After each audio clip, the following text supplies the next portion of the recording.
Hello, everyone, and welcome to a new episode of our Executive Wellness at Work interview series. So today I have the honor of interviewing Sheena Pracyk. Now, Sheena is a graduate of our Workplace Wellness certification programs, including our Executive Wellness Coaching certification. Now, this year I had the privilege of working with both Sheena and Melody Biblo. Both are faculty members of our Workplace Wellness Center of Excellence, and they work with me in the development and co-facilitation of a 6-month executive wellness coaching program. Now, in this particular contract, we provided C-suite of a U.S. hospital with individualized coaching, interactive team wellness sessions, and education on the dimensions of holistic health and lifestyle. Now, in today's episode, I thought it might be both illuminating and inspiring to speak with Sheena regarding her experience in the program. So welcome, Sheena, and how are you today?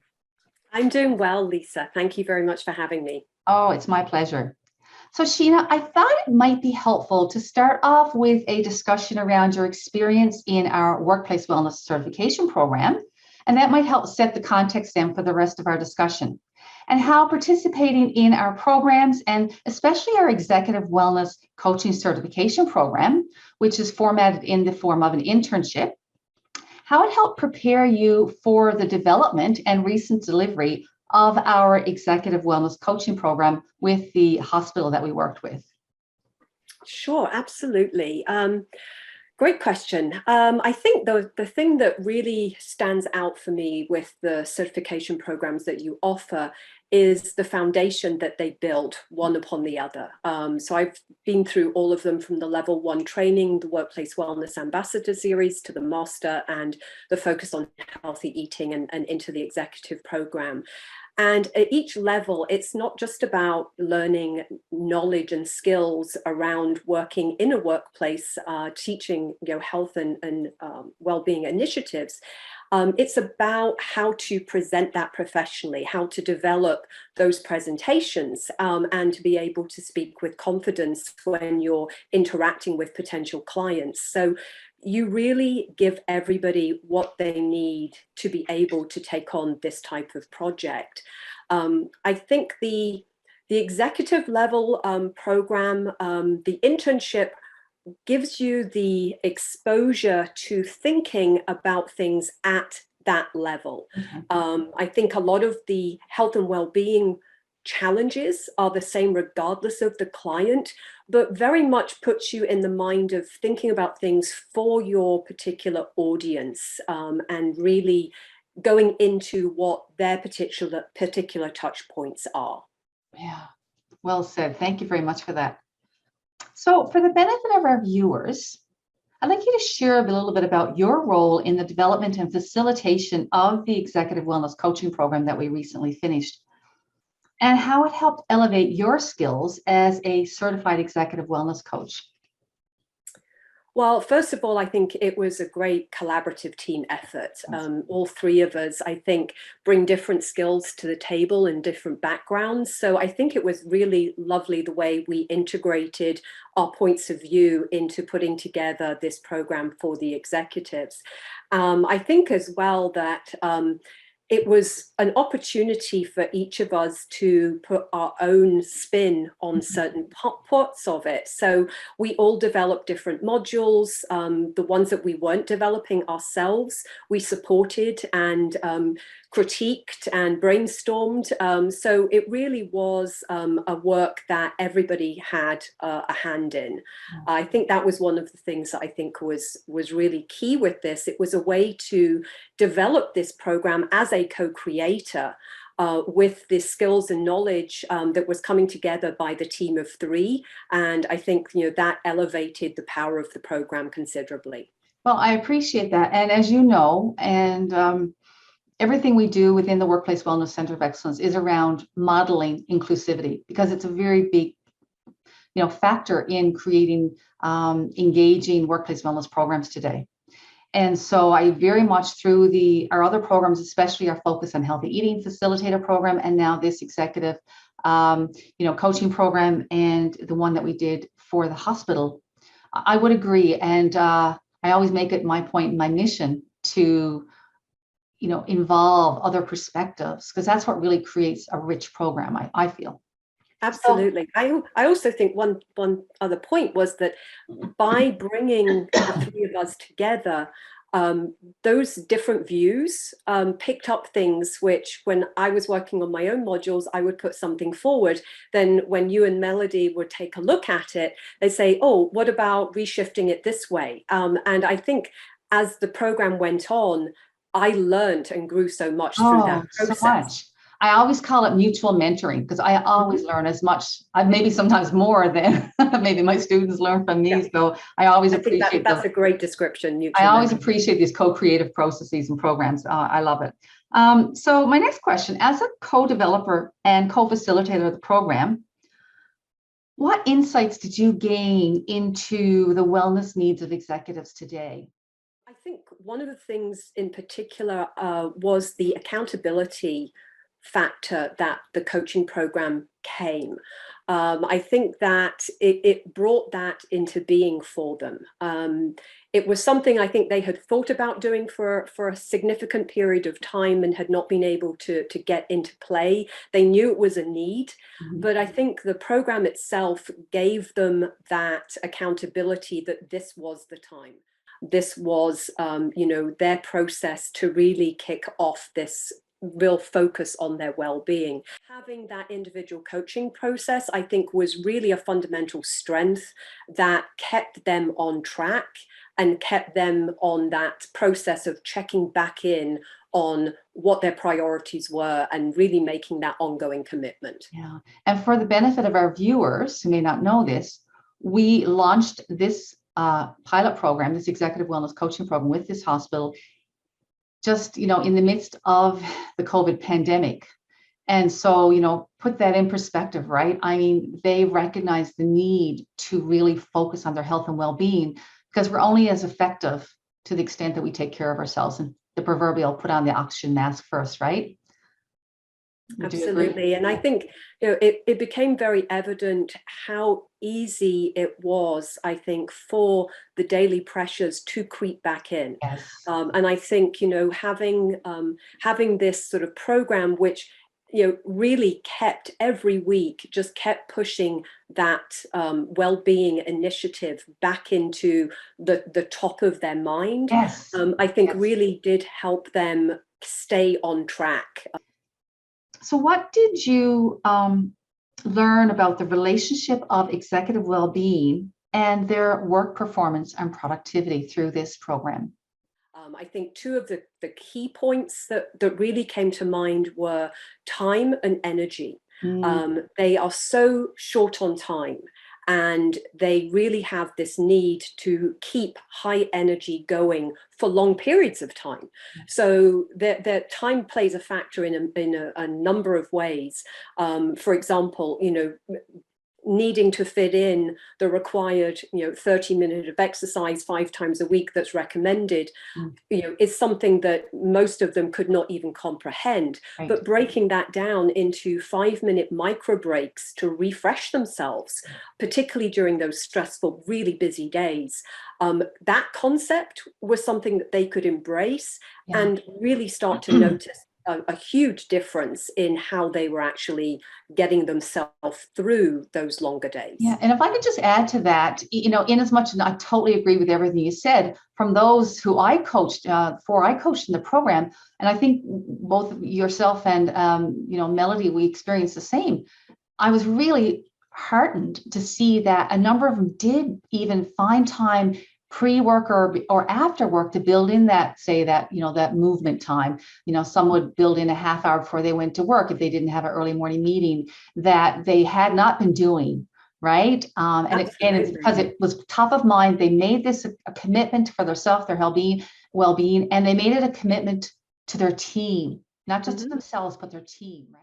They realize the importance of disconnecting. Yes. They realize the importance of actually making a break from work and protecting their off time, their time at home, their time with family, as a way of actually refreshing themselves, taking care of their own well-being, and bringing that back into the workplace so that they were actually better on their return. Things like, some of them were bringing in healthy snacks now, or many of them were, and having a cooler in their office, which before they run to the caf or get their assistant to go to the cafeteria for them, and they were not stopping to a fast food joint on the way home, rather, because they weren't hungry, or it wasn't late night. They left work earlier to go home and have meals with their family. So we really, I felt, if you agree, probably brought, helped them cultivate all the dimensions of well-being, even like family well-being, right? Mm-hmm. Yeah, absolutely. I think the families did join in to some extent, either in a supportive way or actually getting into the program and learning from their own experiences being shared when they were at home. So it definitely had a ripple effect for sure. Absolutely. And so, what were some high-level wellness achievements that you observed of the executives in the program? I think definitely mindset was a huge win. They say that any change in the body begins with the mind, and I think that one of the things that was interesting for me was to see the difference in the way different executives approached the journey. They all had their own journey to make, and I think that was such a great aspect of this, was seeing them all start from different places with different outcomes in mind, and watching the way they tackled it on their own terms. And I think that mindset was particularly a real goal for some of them, and the work that went into really preparing the whole reflective process about, why is this important to me? Why have I not been successful in the past? What do I need to do differently this time to make this time stick? That for me was a really particularly a part of the journey. I really enjoyed watching that change, not just in the physical aspects that happened as a result of that, but really the difference in the way people started to think about their health and well-being in general. And also, to just to add the other dimension around the team wellness, because as you know, we facilitated once a month in our team meeting, a half-hour executive wellness circle, and we involve things like stress mastery and help them break down the results of their stress mastery assessment. And things like you talked about, mindset, and just shifting the mindset around things and how they perceive stress and how they internalize the stress, right? And focused on energy management as opposed to time management. Some of these really key fundamental concepts to well-being that certainly come into play with executives, right? Sorry, I was just going to say, and also being open to trying new things. I mean, breath work, meditation, EFT that I introduced to them. Those things were sometimes new that we sort of introduced as potential concepts of the programs and the pillars that we were working with. But their openness to give things a try and to utilize things like the commute home to listen to podcasts on stress management and things like that. It was really quite interesting. I think the other thing was the permission, and I'm going to use borrow a terminology that one of them shared with me, but the permission to be self-focused, not selfish, but self-focused. And that goes to that oxygen mask that you alluded to earlier. They give so much. They give to the organization, they give to the other team members, to the people that are their direct reports, from their managers to the front line. And at some point, the question has to be, you're giving to friends and family, but what are you doing for yourself? And where are you fitting you into that list?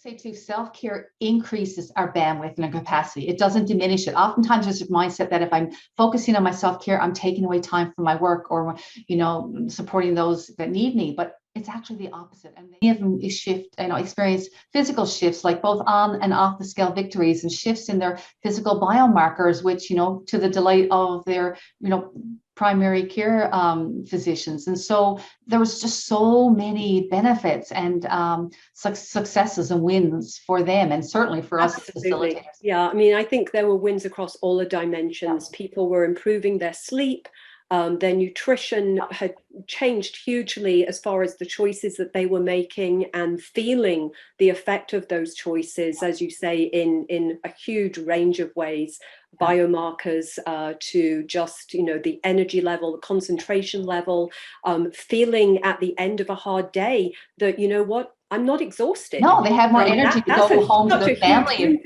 be with their families in a well way. Yeah, absolutely. Well, Sheena, just to end off, and so I think this is a great question to end off on. What were some personal high points for you as a co-facilitator of this program?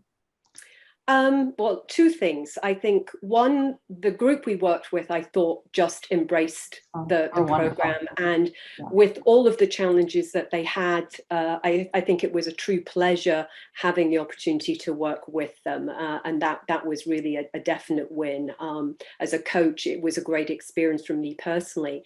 I think the other high point, as I mentioned, was this program was a co-collaboration between the three of us, and being able to be part of that trifecta was a huge learning experience for me, and such a rewarding one. So I've just been really honored to have been part of this program. I had the honor of coaching the CEO in the program, and he really was a driving force behind this. And I really want to bring this out, because that's not often the case, right? Sometimes it's HR pushing or championing these programs. He was a driving force who actually, I believe, if I got this right, I think I do, approach their HR and their chief HR and say, well, I would like to get a program in for our team. And I think the other part was that each one of these individuals was really so much on their own journey. And as a health coach, all of us had the opportunity to really walk alongside people traveling different roads with this whole process. So I think, that's one of the things as a health coach, I always love seeing the different journeys that my clients are on, where they're starting from. They all have different challenges. They all have different barriers to work around, and they all have different outcomes that they are going for. But having a team like this, which was a very close-knit team before we started, being able to bring this aspect into their relationship and to be able to support each other on something which really is so integral to all of their health and well-being on a personal and a professional level. I think it's great to see an organization really embrace the power of bringing their health and well-being into the workplace. And I think without a doubt, we even seen a transformation, and there was such a tight team before, but even on the end of the program, and by their own admission as well, to quote Brene Brown, like the vulnerability factor and the open communication got even stronger. And it was pretty strong to begin with, right? But got that much stronger. The stress side of things with the group work we did on the stress, I think it highlighted something which obviously they know they're in stressful jobs. They're absolutely, that's a given, but that is the point. They take that as being just a given, and being able to see them learn that there are strategies that they can use to make that less of an impact for them, that they have the choice to really proactively tackle that. Those sorts of things, as knowledgeable as they are in their field, I think, this program highlighted that we are all constant learners. And I think that's the great thing about it. I think every single one of us, from the clients to the coaches, learned through this whole 6-month experience. Oh, for sure. Nice way to end off. Thank you, Sheena. So yes, thank you once again. For your work in the program with Melody and myself, and obviously for joining me here today in this episode of our Executive Wellness at Work interview series. And I really wish you so much success in your continued journey, through your work as a certified workplace wellness master ambassador, and of course, as a certified executive wellness coach. And I, of course, really look forward to our continued partnership in, this program and maybe others in the future. So how might someone connect with you to learn more about your programs and services? You can find me on LinkedIn. Under my name, Sheena, Sheena Pracyk, Pracyk, or you can reach me by email, and that's at my company name. So it's nurturingahealthylife@gmail.com. Great, and we'll certainly include that in the episode notes. So to our viewers, if you'd like to learn more about our workplace wellness courses, our certification programs, or corporate solutions, maybe how to become a certified executive coach, or as an executive team to bring our executive wellness coaching program to your organization, be sure to visit us at workplacewellnesscoe.com, or certainly email us at info@workplacewellnesscoe.com. Again, we'll put those links in the show notes.